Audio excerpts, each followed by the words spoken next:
Today's video is about landscape, irrigation, plumbing repairs, and how to fix those pesky irrigation plumbing leaks. I'm going to walk you through repairing an irrigation plumbing leak step by step. I'll cover all the elements of the repair process. I'll show you all the parts I used and where to get them. And of course, I'll show you all the tools I use so you can make irrigation plumbing repairs like a pro.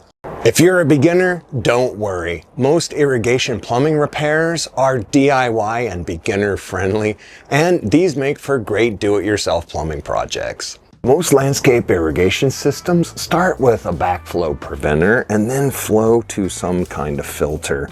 Mine is called a Y filter.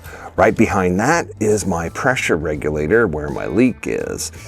Usually the system then flows on to the different zones of your irrigation system where you'll find some valves. To start my repair, I'm going to turn off the water to my irrigation system and excavate the dirt around my leak.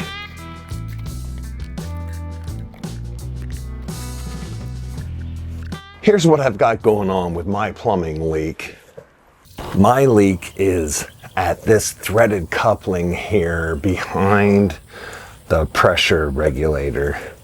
You can see it's leaking pretty good down there. Here's a pro tip. Take your phone and take some pictures or a video before you start making any changes so that you have that as a reference before you start. I'm going to be removing all of this PVC from the backflow preventer down to the filter and my pressure regulator so that I can get to my leak that is behind there. I'm using a ratcheting style PVC cutter to remove my pipe. These are not ideal for making square cuts. Almost every brand has reviews on Amazon describing that problem, so be very careful when you're using these to try to make square cuts.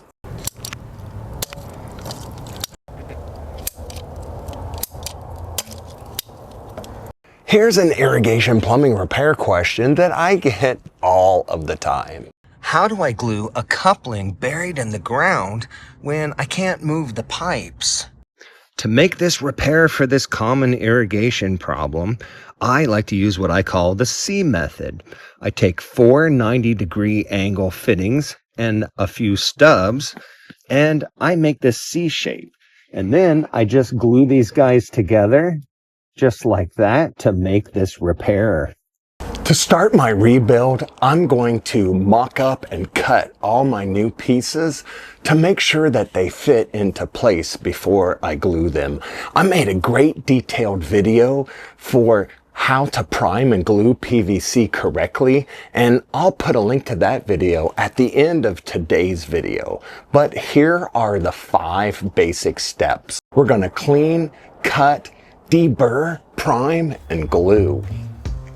All these PVC parts are pretty common. You can get them at the big box store like Home Depot, but I like to go to my local nursery. The nursery has all kinds of plumbing parts. PVC primer and glue can be found at the big box store or nurseries too. I'll also put links down in the video description. I also like to use this Ultra Seal. This is great thread seal for all those PVC joints that have threads on them. To build my new plumbing section, I'm using the old section as a model. This is an easy way to make sure that the new section is the same size as the old one. I'm just measuring and cutting the PVC pieces to duplicate each part of the old plumbing section. I like to put them together without any glue to make sure that I got it right. I use sandpaper to deburr and bevel the edges of the PVC pipe. I keep this old microfiber cloth in my plumbing drawer to clean PVC pipe. I think it makes a static cling effect that attracts all of the PVC debris.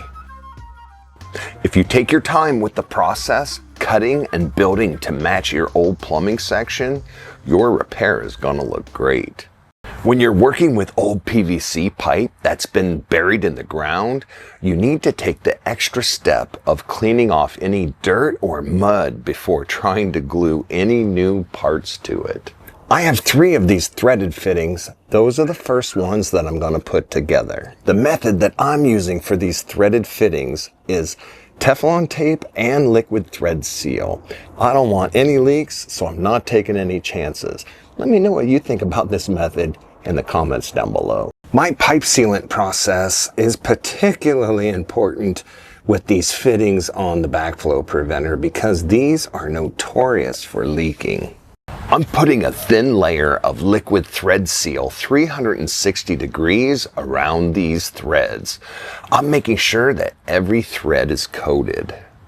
Now, when you're wrapping Teflon tape on threads, it's important to wrap clockwise so that the tape doesn't unwrap when you thread the pipe together. Another thin layer of thread seal here. This layer will coat the inner threads of the connecting fitting. I'm repeating this process every time with each of the threaded fittings, including on my Y filter. 3 to 5 wraps of Teflon tape always seems to work for me. And of course, I use the same process for the fittings on my backflow preventer. I'm going to start my assembly process down here on the outlet side. I'm going to start gluing with that fitting, and then I'm going to work my way back to the backflow preventer. The workflow that I like to use with the primer and the glue is to prime the fitting, prime the pipe, go back to the fitting, and then begin the gluing. To apply the glue, the instructions actually call for the same method. Prime the fitting, prime the pipe, and go back to the fitting. All of this while the primer is still moist. The reason for that is the primer actually conditions this vinyl so that it can weld with the glue. So it does still need to be a little damp. I'm priming the pipe and the fitting and going back to the pipe. There's the primer on there, and now for the glue. We'll put the glue in the fitting and on the pipe, and we'll go back to the fitting. We're going to press this on, and we're going to hold it for 30 seconds. And we'll prime our next piece. I got the fitting, and I'll prime the pipe. I like to prime the end of the pipe. And we'll go back in the fitting. And now for the glue. We'll put the glue in the fitting, and we'll glue the pipe.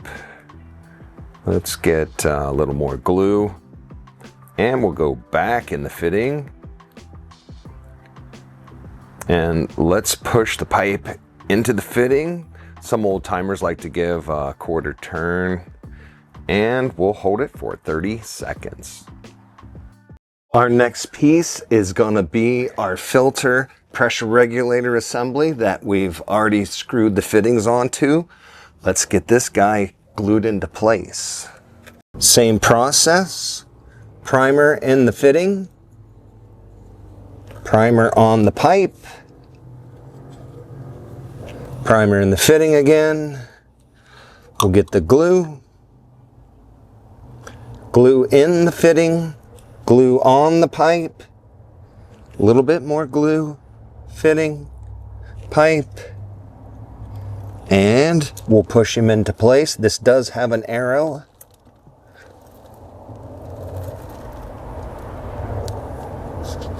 And we're going to hold it for 30 seconds. I'm going to glue this last section as a unit, and then I'm going to put it into place. I'm going to use a Sharpie to mark all of the locations so that the orientation of the fittings will remain constant as I glue it together. I'll just simply match up all of my Sharpie lines as I glue it together to make sure that the whole thing goes together right. Now I've got this all glued together as one single unit. I'm going to glue it at the bottom first, and then I'll come up and glue the top. Got primer in the fitting, primer on the pipe. I'm going to go back in the fitting, back into the fitting, and let's get some glue on this thing. I'm going to go glue in the fitting, glue on the pipe, and maybe a touch more glue, and a little bit more glue in the fitting. Let's get this in there. And push it in, and we'll do a little quarter turn. Make sure everything's lined up here. And we're gonna hold it for 30 seconds. Gluing this fitting, same process.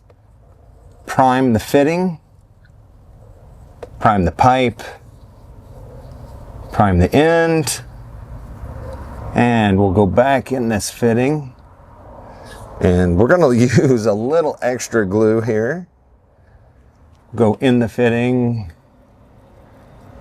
and on the pipe. A little extra glue on the pipe here.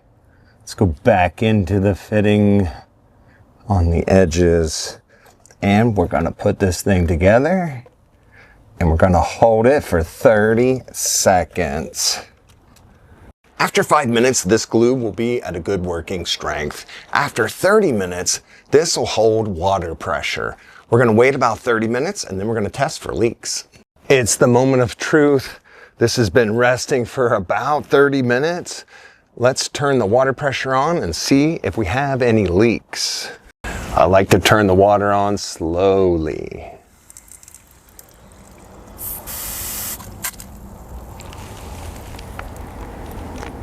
Right, we've got the paper towel, looking for leaks. This is a common leak up here. That's nice and dry. It's always a good idea to leave an area like this uncovered, at least overnight. That way you can check for leaks again the next day. Be sure to check out my video for 5 steps for gluing PVC. I'll put a link to that video right here. I'm glad you watched today, and I hope you watch again.